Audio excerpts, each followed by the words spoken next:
एक जंगल में एक पुरानी हवेली थी। उसमें भूत रहते हैं कहकर कोई भी उसके पास नहीं जाते थे। हवेली के दीवारों में दरारें पड़ गई थी, नीचे पौधे भी उगे थे। उस गांव में एक छोटे से झोपड़ी में गोपाल नाम का एक व्यक्ति हुआ करता था। वो बहुत गरीब था। उसके माता पिता दोनों अंधे थे। गोपाल सुबह सुबह माता पिता के लिए खाने पीने का इंतजाम करके उन्हें सतर्क रहने के लिए बोलकर अपने भेड़ बकरियों को चराने के लिए उन्हें जंगल ले जाता था। जंगल में अच्छे से चराकर घर लौट आता था।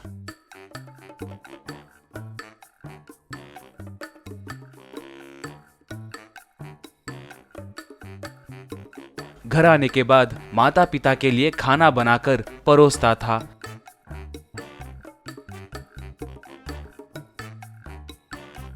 उस गांव में गब्बर नाम का एक गुंडा हुआ करता था। वो एक दिन अपने आदमियों के साथ गोपाल के घर को आया। गब्बर तब, इस जगह को बेचने के लिए तुम्हें कितनी बार बोलूं?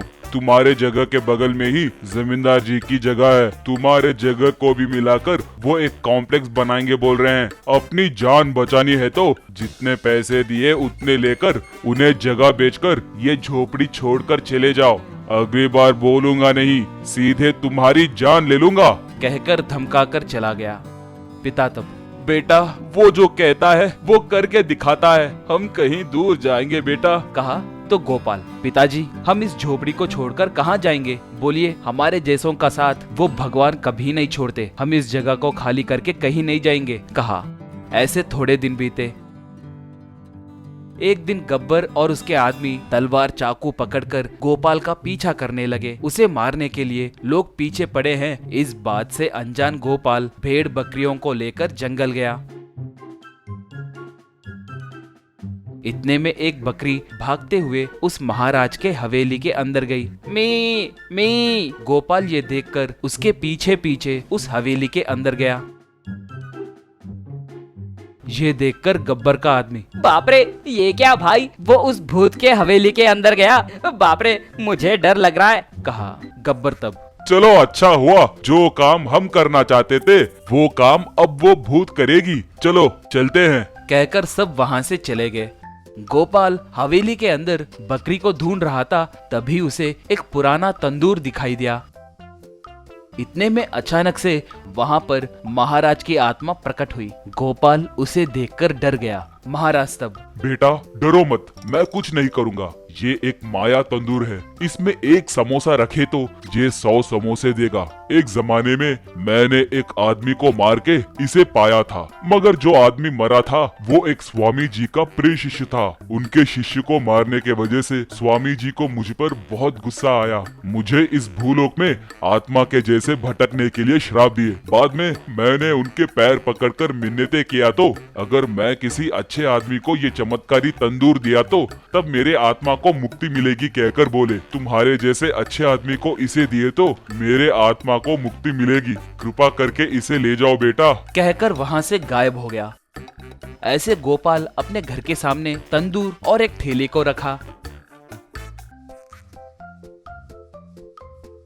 वहां पर तंदूरी समोसा ओनली 5 रुपीज कहकर एक बोर्ड भी रखा। आटे से एक समोसा बनाकर उसे तंदूरी के अंदर चिपकाया। बस वहां पर बहुत सारे समोसे प्रकट हुए। नीचे मौजूद अंगारों के वजह से वह अच्छे से जलने लगे।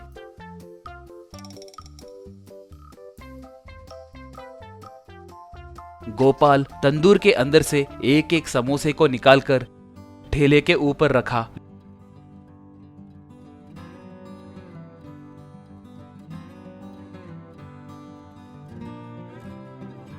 लोग समोसे खाकर उसके स्वाद की प्रशंसा करने लगे। ऐसे गोपाल उस तंदूर से समोसे बनाकर बहुत पैसे कमाने लगा।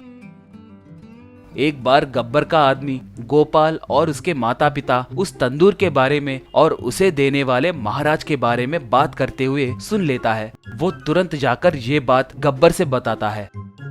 ये सुनकर गब्बर सीधे गोपाल के पास आकर, क्यों रे, माया तंदूर की मदद से पैसे कमाओगे? क्यों, मैं वो काम नहीं कर सकता क्या?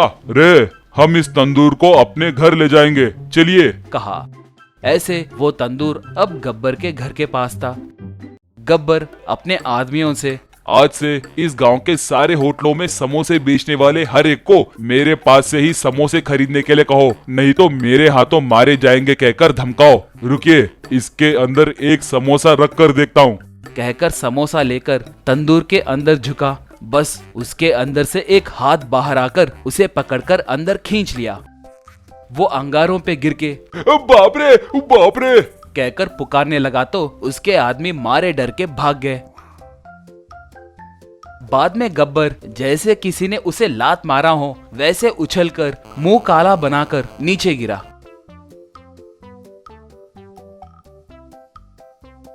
तंदूर फिर से उनके पास प्रकट होते देख गोपाल बहुत खुश हुआ।